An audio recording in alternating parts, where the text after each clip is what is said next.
Bismillahirrahmanirrahim. Surat Bismillahirrahmanirrahim.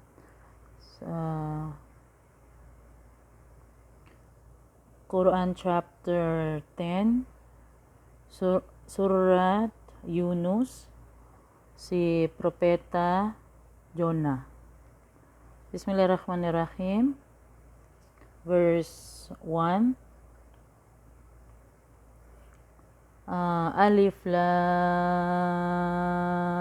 Ra.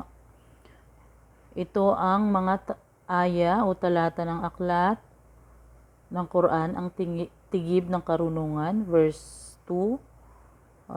Kamangha-mangha ba para sa sangkatauhan na aming ipinahayag ang Quran sa isang taong nagmula sa kanila na nagsabing bigyan mo ng babala ang sangkatauhan at bigyan mo ng magandang balita yaong mga naniniwala na para sa kanila ay may natatanging karangalan mula sa kanilang Panginoon. Ngunit ang mga di naniniwala ay nagsabing ito, si Muhammad ay isang hayag na salamangkero. Verse 3, katotohanan ng iyong Panginoon ay ang Allah na siyang lumikha sa mga kalangitan at kalupaan sa loob ng 6 na araw pagkaraan ay pumaitaas sa kanyang trono. Kanyang pinamamahalaan ang mga gawain ng kanyang mga nilikha. Walang sinumang tagapamagitan maliban pagkaraan ng kanyang kapahintulutan. Iyan ang Allah ang inyong Panginoon, kaya sambahin siya at wala ng iba. Hindi ba kayo kung gayon makaalaala? Verse 4, sa kanyang inyong pagbabalik ng magkakasama, ito ang pangako ng Allah na sadyang katotohanan. Katotohanan siya ang nagpasimula ng pamamaraan sa paglikha. Pagkaraan ito ay kanyang uulitin upang kanyang gantimpalaan niya ang mga naniwala at gumawa ng mga gawaing matuwid sa paraang makatarungan. Ngunit yang mga di naniwala sa kanila ay isang inumin mula sa hamim, kumukulong tubig at isang mahapding parusa para sa anumang kanilang lagi ng di paniniwala. Verse 5, siya ang Allah ay gumawa sa araw bilang isang makislap na ilaw at sa buwan bilang isang liwanag at sinukat para rito ang mga iba't ibang pagbabagong hugis ng buwan upang inyong mapag-alaman ang bilang ng mga taon at ang pagbilang ng oras. At iyon ay hindi nilikha ng Allah maliban sa katotohanan. Kanyang masusing ipinaliwanag ang mga aya o kapahayagan para sa mga taong nakakaalam. Verse 6, katotohanan sa pagsasalita ng gabi at ng araw at sa ano pamang nilikha ng Allah sa mga kalangitan at sa kalupaan. Dito ay mga aya o palatandaan para sa mga taong natatakot sa Kanya. Verse 7, katotohanan niya ang mga hindi umaasa sa pakikipagharap sa amin at kinasisiyahan ang buhay sa mundo at nakadarama ng katiwasayan mula rito at ang mga walang pagpapahalaga sa aming mga aya o babala o tanda. Verse 8, sila yaong mga kanilang kanlungan ay ang apoy para sa anumang kanilang lagi ng pinagsusumikapan. Verse 9, katotohanan niya ang mga naniwala at gumawa ng mga gawaing matuwid. Sila ay papatnubayan ng kanilang Panginoon ng dahil sa kanilang pananampalataya. Sa kanilang ilalim ay may mga ilog na umaagos sa mga hardin ng kaligayahan. Verse 10, ang kanilang panalangin doon ay luwalhati sa iyo, O Allah, at ang kanilang pagbati roon ay kapayapaan, at ang pagwakas ng kanilang mga panalangin ay alhamdulillah. Ang lahat ng papuri ay sa Allah, ang Panginoon ng lahat ng mga nilikha. Verse 11, at kung minamadali lamang ng Allah para sa mga tawang kasamaan na kanilang ipinagsusumamo tulad ng kanyang pagmamadali para sa kanila ng kabutihan, marahil ang kanilang takdang panahon ay nagwakas na para sa kanila.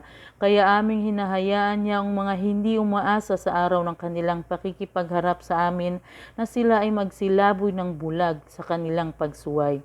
Verse 12, at kapag ang hirap ay sumaling sa tao, siya ay nananalangin sa amin, maging siya man ay nakahigang tagilid o nakaupo o nakatayo. Ngunit kung aming pawiin ang hirap mula sa kanya, siya ay patuloy sa pagsuway, nawari bang siya ay hindi nananalangin sa amin.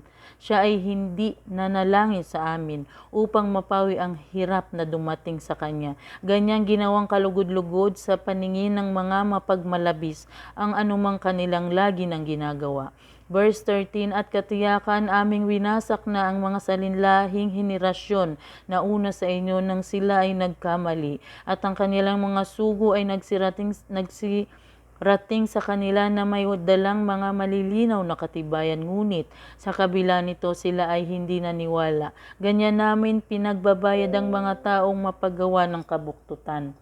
Verse 14, pagkatapos ginawa namin kayo o kayong mga tao na kahalili rito sa kalupaan pagkalipas ng maraming henerasyon upang mapatunayan kung ano ang inyong gagawin, mabuti ba o masama, at doon namin kayo gagantimpalaan ayon sa inyong nagawa. Verse 15, at kapag ang aming mga aya kapahayagan ay binigkas sa kanila bilang mga malilinaw na katibayan, yaong mga hindi umaasa para sa pakikipagharap sa amin ay nagsasabi, pakitaan o dalhan mo kami ng Quran na naiba kaysa rito, o kaya ito ay iyong baguhin. Sabihin mo, O Muhammad, wala sa akin ang karapatang baguhin ito ng ayon sa aking sarili. Ako ay sumusunod lamang kung ano ang ipinahayag sa akin. Katotohanan, aking kinatatakutan ang parusa ng mahalagang araw ng paghuhukom kung ako ay susuway sa aking Panginoon. Verse 16, sabihin, kung ninais ng Allah, ito ay hindi ko mabibigkas sa inyo, at marahil ito ay hindi niya ginawang ipabatid sa inyo. Katiyakan ako ay nananatiling nakasalamuha sa inyo sa matagal na panahon bago pa man ipinahayag ito, kaya hindi ba kayo nakauunawa? Verse 17, kaya sino ba ang gumagawa ng kamaliang higit kaysa naglulubid ng kasinungalingan laban sa Allah o sa nagtatakwil sa kanyang mga aya? Kapahayagan, katotohanan, hindi magtatagumpay ang mga mapagawa ng mga kabuktutan. Verse 18, at sila ay sumasamba sa iba bukod sa Allah na hindi nakapipinsala o nakapagbibigay buti sa kanila, at sila ay nagsasabing sila na aming sinasamba ay aming mga tagapamagitan sa Allah. Sabihin, ipinagbibigay alam ba ninyo sa Allah ang anumang hindi niya nababatid sa mga kalangitan at sa kalupaan? Luwalhati sa Kanya, siya ay mataas ng higit sa anumang kanilang itinatambal sa Kanya. Verse 19, ang sangkatauhan noon ay isa lamang pamayanan, nagkaisa sa relihiyon, ngunit nang maglaon sila ay nagkaiba-iba, at kung hindi lamang para sa isang naunang salita na nagmula sa iyong Panginoon, marahil ay malaon ng nahatulan sa kanilang pagitan ang tungkol dito sa anumang kanilang ipinagkaiba. Verse 20, sila ay nagsabi, bakit wala man lamang isang aya o palatandaan ang ibinabasa sa kanya mula sa Panginoon? Sabihin na ang gaib o di nakikitang mga bagay ay nasa Allah lamang. Astagfirullah.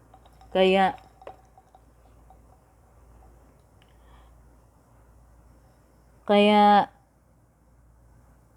ay nasa Allah lamang, kaya kayo ay magsipaghintay, sapagkat katotohanan ako ay kasama ninyong naghihintay sa hatol ng Allah.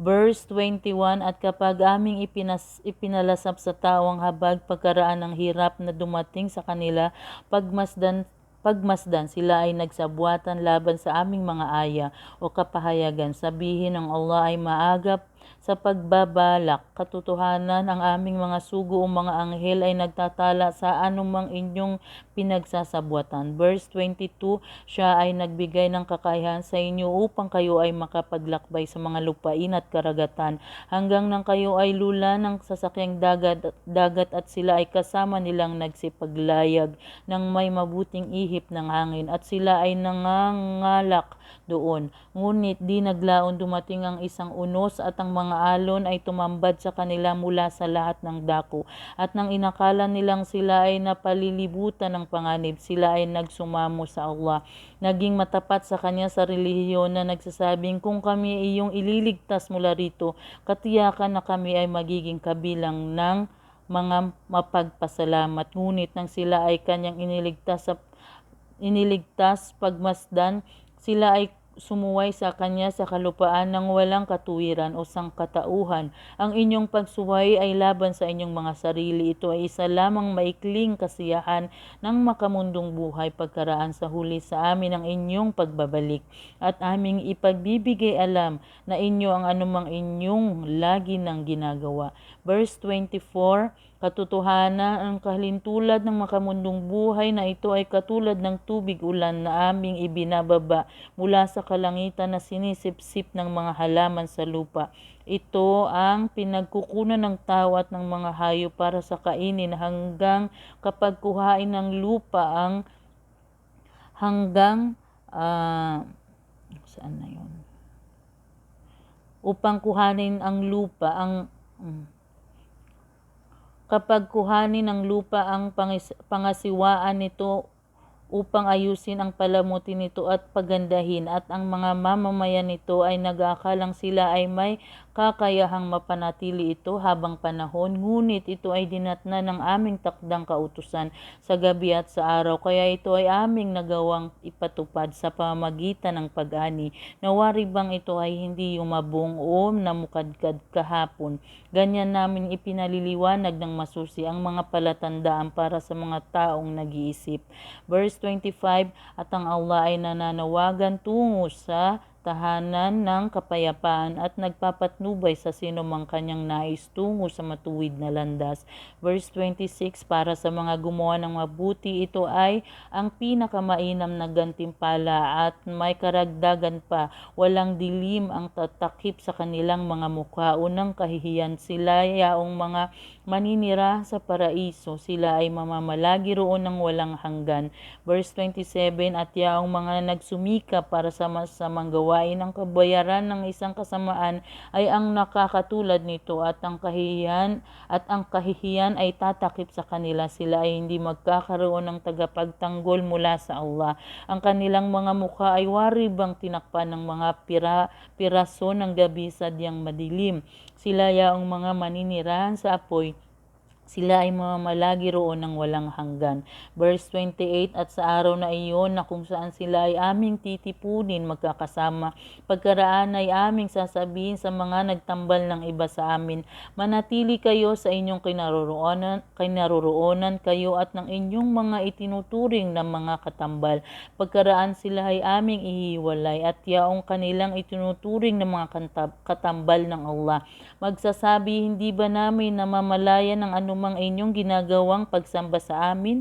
Verse 29, kaya sapat na ang Allah bilang saksi sa pagitan namin, sa pagitan ninyo, na wala kaming kinalaman sa inyong mga ginagawang pagsamba sa amin.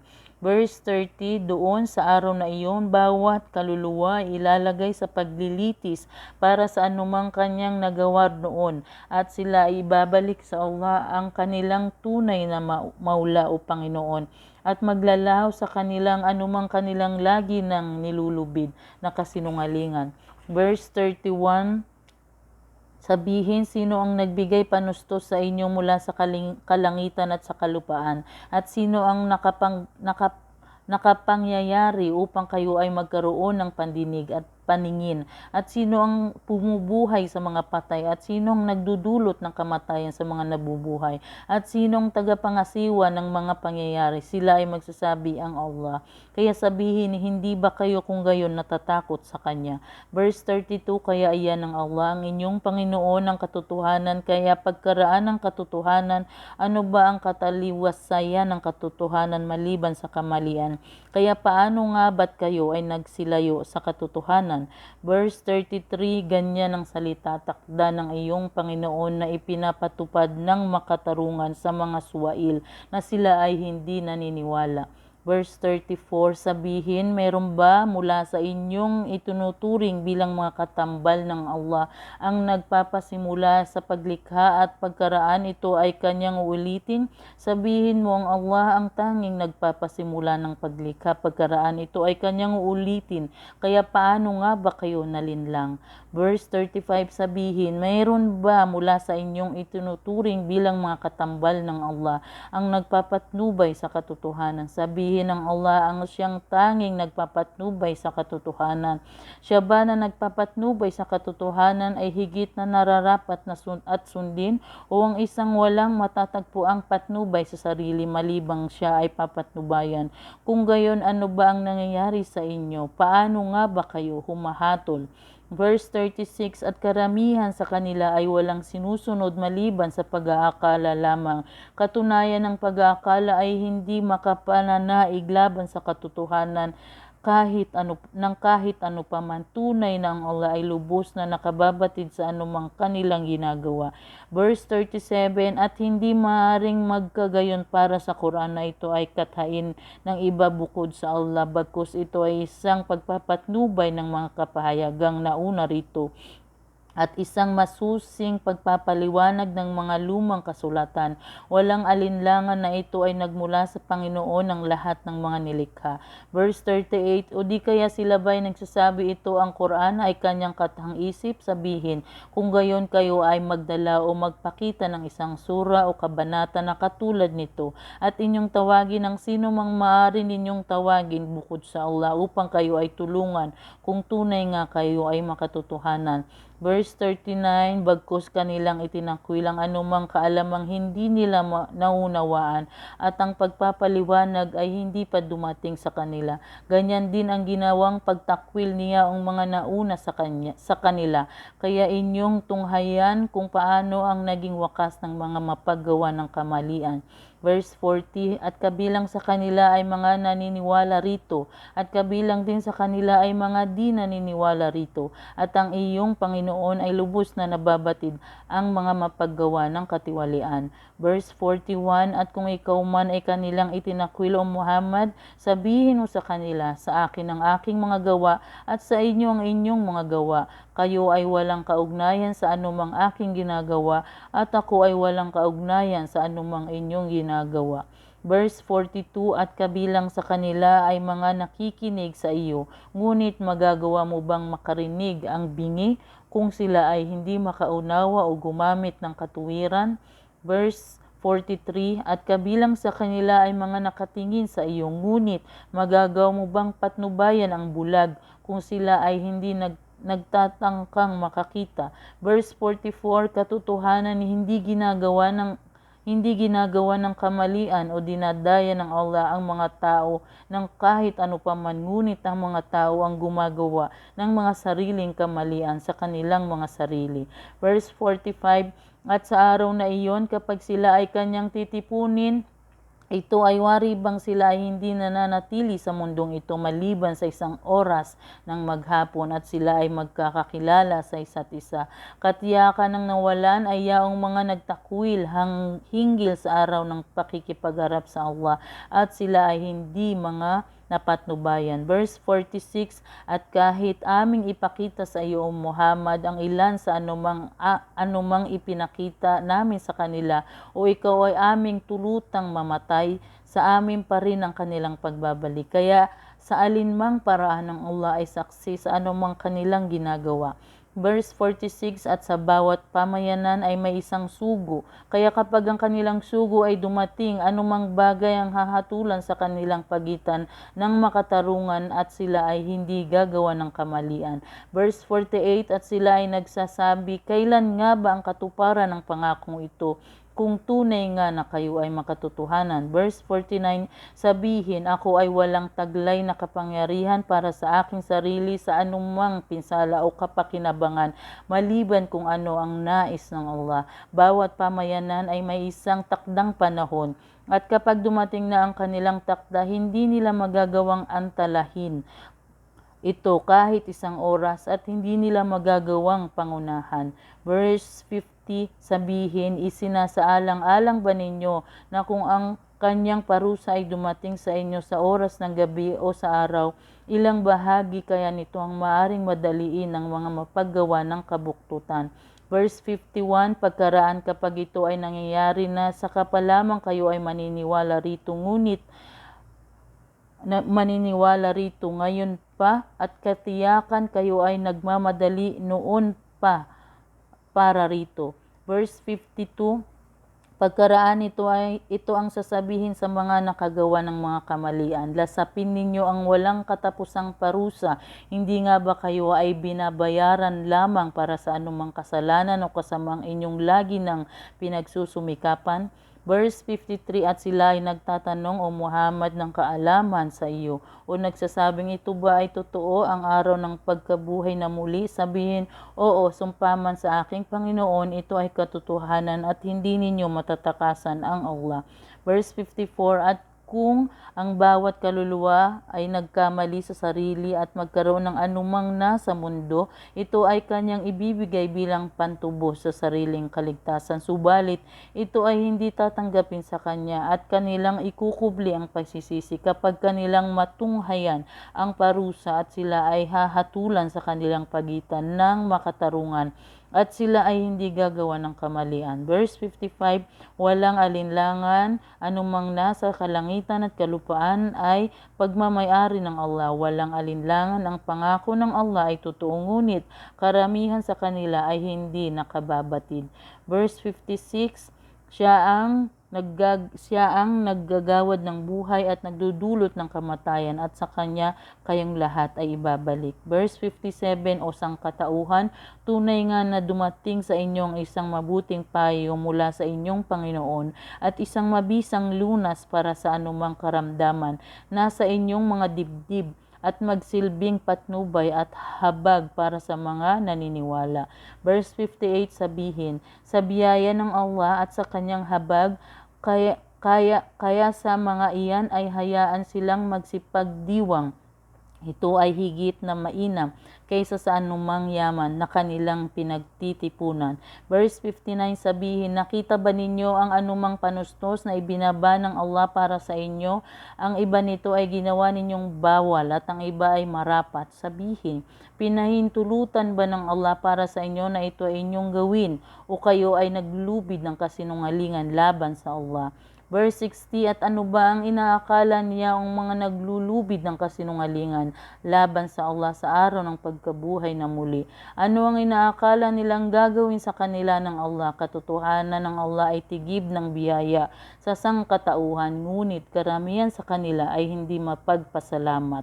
Verse 61, verse 61, at ikaw, O Muhammad, ay hindi maaaring gumawa ng ano paman o bumikas ng alinman sa Quran, at maging kayo, o mga tao, ay hindi maaaring gumawa ng ano paman maliban na kami ang saksi sa mga ito kapag kayo ay nakatuon o abala rito. Walang